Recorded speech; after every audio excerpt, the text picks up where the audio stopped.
दोस्तों, अगर आपसे ये पूछा जाए कि दुनिया के सबसे बड़े तानाशाह कौन-कौन थे और आपके जवाब में अगर Hitler, Mugabe, Stalin, Saddam Hussain जैसे नेताओं का नाम आए, तो शायद आपने कभी ईदी अमीन के बारे में नहीं सुना। क्योंकि अगर आप ईदी अमीन का किस्सा सुने होते, तो शायद आपका नजरिया बदल गया होता। इस बात का आंकड़ा आप इसी से लगा सकते हैं कि ईदी अमीन को अब तक 6 लाख से अधिक लोगों की मौत का जिम्मेदार माना जाता है। यह अपने विरोधियों को मौत के घाट उतार देता था। उसके मारने का तरीका भी बड़ा अजीब रहता था। वह किसी को गोली मार देता, तो किसी के शरीर के टुकड़े टुकड़े करता, और अगर उससे भी उसका जी नहीं भरता, तो वह बिजली के झटकों से लोगों को मौत के घाट उतरवा देता था। कई बार तो वो लोगों को जिंदा मगरमच्छों के सामने फेंकवा देता था और उनकी मौत का लुत्फ उठाया करता था। कभी कभी तो वो उन मरे हुए लोगों के लाशों के साथ रात रात भर बातें करता था। तो वहीं कई बार उसे उन लोगों के कच्चे मांस को खाते भी पाया गया था। एक बार उसे अपनी चौथी बीवी पर इतना गुस्सा आया कि प्रेगनेंसी की अवस्था में उसके दोनों हाथों को काटकर पैरों की जगह सिल दिया, तो वहीं दोनों पैरों को काटकर हाथों की जगह सिल दिया। नमस्कार दोस्तों, मैं हूं आनंद और आज के वीडियो में हम बात करने वाले हैं युगांडा के सबसे क्रूर डिक्टेटर ईदी अमीन के बारे में। ईदी अमीन का जन्म 1925 ईस्वी में युगांडा के कोबोको नामक जगह पर काकुआ जनजाति में हुआ था। इसके पिता का नाम एंड्रयूज नामबियर था, जो शुरू में रोमन कैथोलिक था, लेकिन बाद में वह इस्लाम धर्म को अपना लिया, जिसके बाद उसने अपना नाम बदलकर अमीन दादा रख लिया। ईदी अमीन के माँ का नाम अस्सा आटे था। अमीन दादा और अस्सा आटे से जो उनका पहला पुत्र हुआ, उसका नाम उन्होंने ईदी अमीन रख दिया। ईदी जब छोटा था तो उसके माता पिता अलग हो गए थे, जिसके बाद ईदी को लेकर उसकी माँ बाम्बो शहर आ गई। बेहद गरीबी और शहर की जिंदगी जीना ईदी की माँ के लिए आसान नहीं था। इसी कारण ईदी की शुरुआती शिक्षा बस कक्षा 4 तक ही हो पाई। गरीबी को देखते हुए ईदी बचपन से ही पैसे कमाने के चक्कर में लग गया। कई सारे छोटे मोटे काम करने के बाद सन 1946 ईस्वी में किंग्स अफ्रीकन राइफल्स नामक आर्मी को ज्वाइन कर लिया। उस समय युगांडा एक ब्रिटिश कॉलोनी था और यहाँ भी भारत की तरह अंग्रेजी हुकूमत थी, और किंग्स अफ्रीकन राइफल्स उन्हीं के आर्मी का एक विंग था। इस आर्मी को ज्वाइन करने के बाद अमीन काफी खूंखार स्वभाव का होता चला गया, क्योंकि ईदी का जन्म काकुआ जनजाति में हुआ था। ये जनजाति नेचर प्रिय होते हैं और साथ ही खूंखार भी। वो जानवरों को मारकर उसका खून पी जाते हैं और जानवरों का कच्चा मांस खाते हैं। ये आपस में मारकाट करने में भी पीछे नहीं रहते हैं। ऐसे माहौल में ही पलकर ईदी बड़ा हुआ था। जैसे जैसे ईदी को पावर मिलती गई, वैसे वैसे वो और ज्यादा क्रूर होता चला गया। किंग्स अफ्रीकन आर्मी में ये अंग्रेजों का बहुत बड़ा वफादार बना रहा। अंग्रेजों का दिल जीतने के लिए वो उनके एक इशारे पर कत्लेआम मचा देता था। अंग्रेजों ने इसके क्रूर व्यवहार को देखते हुए इसे आर्मी की ट्रेनिंग देनी शुरू कर दी, क्योंकि उन्हें लगता था कि ये आर्मी में रहकर उनके एक इशारे पर सारा काम कर देगा। अंग्रेजों का दिल जीतने के लिए ईदी वैसा ही करता था जैसा वो चाहते थे। अंग्रेजों ने जब ईदी को अपने ही देश के लोगों के खिलाफ क्रूर और बर्बर रवैया को अपनाते हुए देखा, तो उसे सेना में प्रमोट कर दिया गया। उसी दौर में केन्या में माऊ माऊ विद्रोह अपने चरम पर था। इस विद्रोह को दबाने के लिए ईदी बड़े ही बेरहमी से लोगों को गाजर मूली की तरह काटता चला गया। वह लोगों को पकड़कर जिंदा जमीन में दफन कर देता था। ईदी जब माऊ माऊ विद्रोह को दबाकर वापस युगांडा लौटा, तो अंग्रेज उससे प्रभावित होकर पहले उसे कारपोरल, फिर बाद में उसे सार्जेंट के पद पर प्रमोट कर दिया। प्रमोशन होने के बाद ईदी और ज्यादा अंग्रेजों का वफादार बन गया। उसके इस बात से खुश होकर अंग्रेजों ने ईदी को 1959 में सेकंड क्लास रैंक का वारंट ऑफिसर बना दिया, जो उस समय ब्लैक अफ्रीकन्स के लिए आर्मी का सबसे बड़ा पोस्ट था। 1961 में ईदी को कमीशन्ड ऑफिसर बना दिया गया। अंग्रेजी सेना में इस पद पर पहुंचने वाला ईदी बस दूसरा अफ्रीकन था। इस पद पर पहुंचते ही ईदी पूरे युगांडा पर आतंक मचाना शुरू कर दिया था। इसके खूंखार स्वभाव की चर्चा पूरे देश में होने लगी थी। इसी दौरान उसकी दोस्ती युगांडा के ही मिल्टन ओबोटे से हो गई। मिल्टन ओबोटे भी उस समय ब्रिटिश आर्मी का हाई रैंक ऑफिसर था। ओबोटे भी अंग्रेजों के इशारे पर युगांडा के लोगों के ऊपर अत्याचार करने से कहीं भी ईदी से कम नहीं था। दोनों मिलकर अब युगांडा की जनता पर बेइंतहा जुल्म ढाने लगे। दोनों ही अंग्रेजी हुकूमत के भरोसे का फायदा उठाकर अफ्रीका से सोना, हाथी दांत और कॉफी की स्मगलिंग शुरू कर दिए। धीरे धीरे इन लोगों ने अपने पद और रुतबे का फायदा उठाते हुए अंग्रेजों के नाक के नीचे से गन्स और कारतूसों की स्मगलिंग शुरू कर दी, जिससे वे बहुत पैसा कमाने लगे थे। अब अंग्रेजों को इन पर शक हो गया था। उन्होंने ब्रिटिश पार्लियामेंट में इनकी जांच कराने की मांग भी की, लेकिन तब तक बहुत देर हो चुका था। पूरे युगांडा में स्वतंत्रता की लहर दौड़ने लगी। लोग अपनी फ्रीडम को लेकर सड़कों पर उतरने लगे थे। देश में अचानक बदल रहे माहौल को देखकर ओबोटे अंग्रेजी हुकूमत के खिलाफ हो जाता है और खुद को एग्जीक्यूटिव प्रेसिडेंट अनाउंस कर दिया। फिर लोगों के बीच पहुंचकर उनमें फ्रीडम का होप जगाने लगा। 1962 में युगांडा को अपनी आज़ादी मिली और मिल्टन ओबोटे देश का पहला प्राइम मिनिस्टर बना और ईदी अमीन बना डिप्टी कमांडर।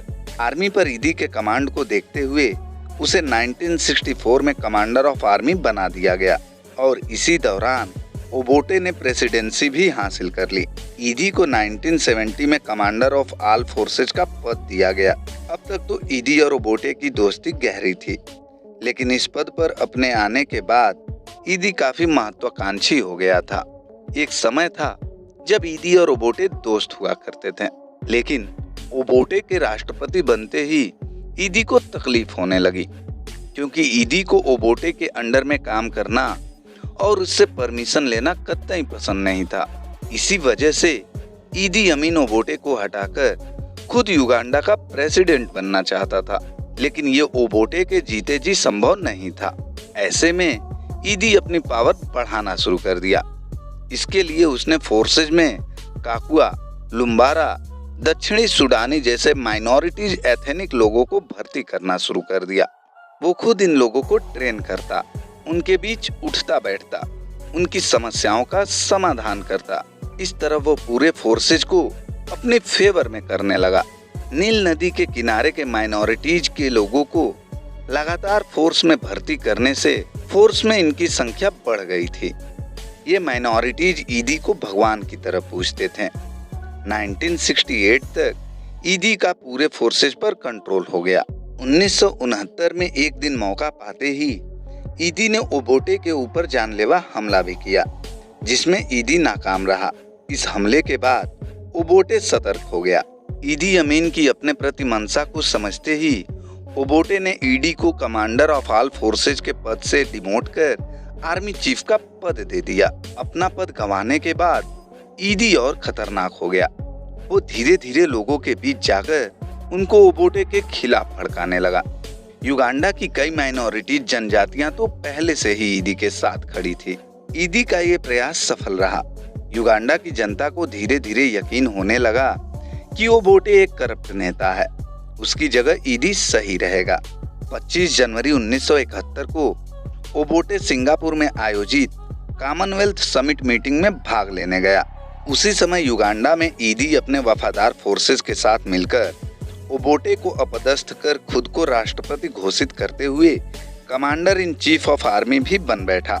और यहीं से शुरू होता है युगांडा का वो काला इतिहास जिसे कोई भी युगांडा वासी याद नहीं करना चाहता है। प्रेसिडेंट बनने के बाद उसने यह घोषणा करवा दी कि जो भी लोग ओबोटे को सपोर्ट करेंगे उसे मरवा दिया जाएगा। इसी बीच उसने प्रोफेशनल किलर्स की एक आर्मी तैयार करवाई, जिनका बस एक ही काम था, ईदी के खिलाफ जा रहे लोगों को पहचानकर उनका हत्या कर देना।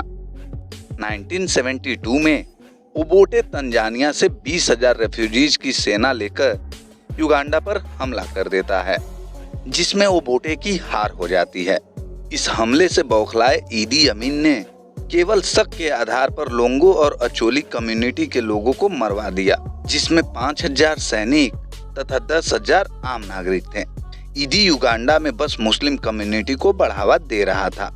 वह अन्य समुदाय के लोगों को मरवा देता था या जेल में डलवाकर तब तक टॉर्चर करता था जब तक कि उनकी मौत ना हो जाए। उसने अपने घर में अंडरग्राउंड तहखाने बनवाए थे, जिसमें ये लोगों को पकड़कर बंद कर देता था और उन्हें टॉर्चर करता था।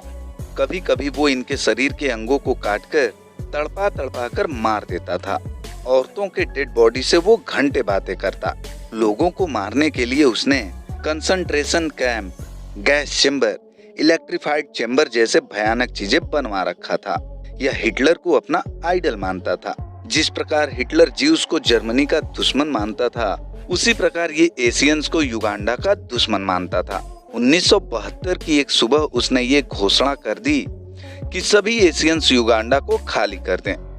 उसका मानना था कि एशियंस युगांडा की इकोनॉमी पर कब्जा किए हुए हैं और जब ये एशियंस युगांडा छोड़कर जाएंगे तो युगांडा की इकोनॉमी सुधर जाएगी। और उसने ये दावा किया कि ये सारी बातें उससे उसके सपने में अल्लाह ने आके कही है। Uganda still not yet independent. Uganda will be independent after the whole Kampala street is not full of Indians. Administration in those shops is run by the Uganda. 4 अगस्त 1972 को ईदी ने एक फरमान जारी किया जिसमें 1,10,000 एशियंस और यूरोपियंस को देश से निष्कासित करने के लिए कहा गया था।